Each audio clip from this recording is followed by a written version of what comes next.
നമസ്കാരം. അടുത്ത വർഷം തെരഞ്ഞെടുപ്പ് നടക്കാനിരിക്കുന്ന സംസ്ഥാനങ്ങളിൽ വളരെ പ്രധാനപ്പെട്ട ഒരു സംസ്ഥാനമാണ് പശ്ചിമ ബംഗാൾ. കേരളം, തമിഴ്നാട് ഉൾപ്പെടെയുള്ള സംസ്ഥാനങ്ങൾ ഒപ്പമാണ് പശ്ചിമ ബംഗാളിലെയും നിയമസഭാ തെരഞ്ഞെടുപ്പ് വരാനിരിക്കുന്നത്. BJP വളരെയേറെ പ്രതീക്ഷ വച്ചിരിക്കുന്ന ഒരു സംസ്ഥാനം കൂടിയാണ് പശ്ചിമ ബംഗാൾ. അതായത് പശ്ചിമ ബംഗാൾ ഒരു കാലത്ത് CPIM-ൻ്റെ കോട്ടയായിരുന്നുവെങ്കിൽ പിന്നീടത് തൃണമൂൽ കോൺഗ്രസിലേക്ക് മാറുകയായിരുന്നു അധികാരം. ഇന്നിപ്പോൾ തൃണമൂൽ കോൺഗ്രസിനെതിരെ ശക്തമായ ജനവികാരം തന്നെ സംസ്ഥാനത്തുണ്ട്.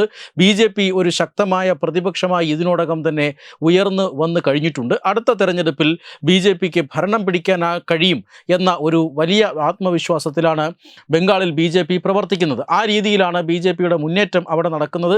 അതുകൊണ്ട് തന്നെ പശ്ചിമ ബംഗാളിനെ വളരെ പ്രധാനപ്പെട്ട ഒരു ശ്രദ്ധാകേന്ദ്രമായി BJP ഇതിനോടകം തന്നെ മാറ്റിയിട്ടുണ്ട്. ഏത് രീതിയിലും പശ്ചിമ ബംഗാളിൽ ഭരണം പിടിച്ചെടുക്കുക എന്ന ലക്ഷ്യമാണ് ഇപ്പോൾ BJPക്കുള്ളത്. അതിൻ്റെ ഭാഗമായി ഇന്ന് പ്രധാനമന്ത്രി നരേന്ദ്രമോദി പശ്ചിമ ബംഗാൾ സന്ദർശിക്കുകയാണ്. അദ്ദേഹത്തിൻ്റെ സന്ദർശനം രാജ്യത്തെ ആദ്യത്തെ വന്ദേ ഭാരത് സ്ലീപ്പർ ട്രെയിനിൻ്റെ ഫ്ലാഗ് ഓഫ് ചടങ്ങാണ്. ഹൗറ മുതൽ ഗുവാഹത്തി വരെ ഉള്ള ട്രെയിനാണ് ഫ്ലാഗ് ഓഫ് ചെയ്യുന്നത്. അതായത് പശ്ചിമ ബംഗാളിലെ ഹൗറയിൽ തുടങ്ങി അസമിലെ ഗുവാഹത്തിയിൽ അവസാനിക്കുന്ന ട്രെയിനാണ്.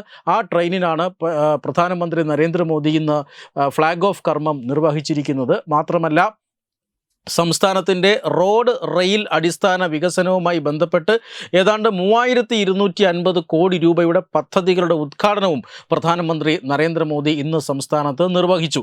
അതിനുശേഷം അദ്ദേഹത്തിന് ഒരു വലിയ റാലി തന്നെ പശ്ചിമ ബംഗാളിലെ മാൾഡയിൽ നടന്നു. ആ റാലി സത്യത്തിൽ മമതാ ബാനർജിയുടെ ചങ്കിടിപ്പിക്കുന്ന റാലിയാണ്. വലിയ ജനപങ്കാളിത്തമാണ് ആ റാലിയിൽ ഉണ്ടായത്. മോദിയെ കാണാനായി ജനലക്ഷങ്ങൾ മാൾഡയിലേക്ക് ഒഴുകിയെത്തി എന്ന് തന്നെ പറയണം. ആ റാലിയിലുണ്ടായ തിക്കും തിരക്കും നമ്മൾ ഇന്ന് ടെലിവിഷൻ മാധ്യമങ്ങളിലൂടെയൊക്കെ കണ്ടതാണ്.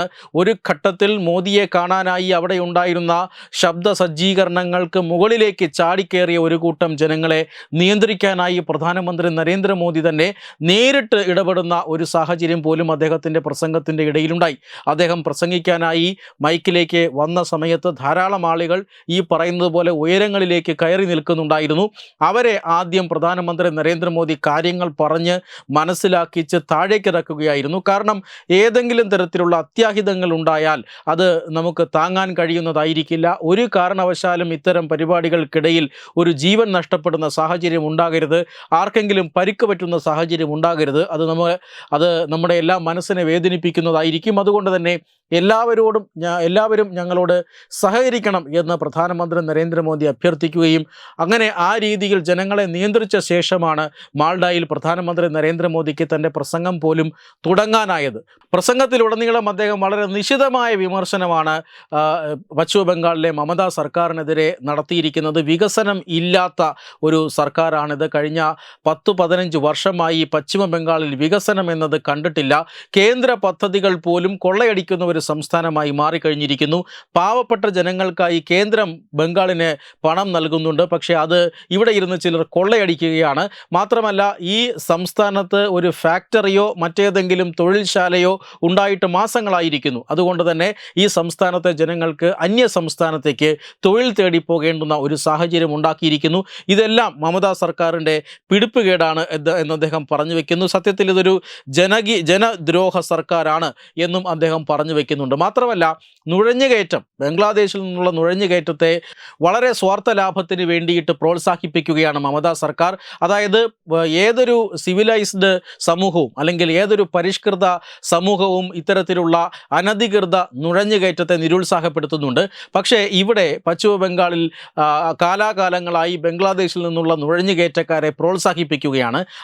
അവരെ ഈ രാജ്യത്തേക്ക് നുഴഞ്ഞുകയറ്റാൻ അനുവദിച്ച് അവരെ വോട്ടർ പട്ടികയിൽ ചേർത്ത് അവരെ ഒരു വലിയ വോട്ട് ബാങ്കാക്കി മാറ്റാനാണ് ഇവിടുത്തെ രാഷ്ട്രീയ പാർട്ടികൾ ശ്രമിക്കുന്നത്. അതിൽ ഇപ്പോൾ ഏറ്റവും പ്രധാനപ്പെട്ട രാഷ്ട്രീയ പാർട്ടിയായി മാറിയിരിക്കുന്നത് മമതാ ബാനർജിയുടെ തൃണമൂൽ കോൺഗ്രസ് ആണ്. അതുകൊണ്ട് തന്നെ അത്തരക്കാരെ ഇല്ലാതാക്കണം. അതുകൊണ്ട് തന്നെ നുഴഞ്ഞുകയറ്റം ഇല്ലാതാക്കണം. നുഴഞ്ഞുകയറ്റം നമ്മുടെ സംസ്ഥാനത്തിൻ്റെ ജനസംഖ്യാ ക്രമത്തെ വല്ലാതെ ബാധിക്കുന്നുണ്ട്. അത് നമ്മുടെ രാജ്യത്തിലെ ജനങ്ങളെ അത് ദോഷകരമായി ബാധിക്കും. അതുകൊണ്ട് അടിയന്തരമായി നുഴഞ്ഞുകയറ്റം അവസാനിപ്പിക്കേണ്ടതുണ്ട്. അതിന് ഒരു BJP സർക്കാർ ബംഗാളിൽ വരേണ്ടതുണ്ട്. അഴിമതി അവസാനിപ്പിക്കണമെങ്കിൽ BJP സർക്കാർ വരണം. വികസനം വരണമെങ്കിൽ BJP സർക്കാർ വരണം. മമതാ സർക്കാരിനെ തൂത്തെറിയണം. മാത്രമല്ല, കേരളത്തെ ഉൾപ്പെടെയുള്ള ഉദാഹരണങ്ങൾ ചൂണ്ടിക്കാണിച്ചുകൊണ്ടാണ് ബംഗാൾ പിടിക്കും എന്ന ആത്മവിശ്വാസം പ്രധാനമന്ത്രി നരേന്ദ്രമോദി അവിടുത്തെ BJP പ്രവർത്തകർക്ക് നൽകിയത്. കേരളത്തിൽ ഈ കഴിഞ്ഞ തദ്ദേശ തെരഞ്ഞെടുപ്പിൽ തിരുവനന്തപുരം എന്ന കേരളത്തിൻ്റെ സംസ്ഥാനത്ത് ആദ്യമായി BJPയുടെ മേയർ വന്നു. BJP കോർപ്പറേഷൻ ഭരണം പിടിച്ചു. കഴിഞ്ഞ ദിവസം ചരിത്രത്തിലാദ്യമായി മുംബൈയിലും BJPയുടെ മേയർ ഉണ്ടാകുന്ന സാഹചര്യമുണ്ടായി.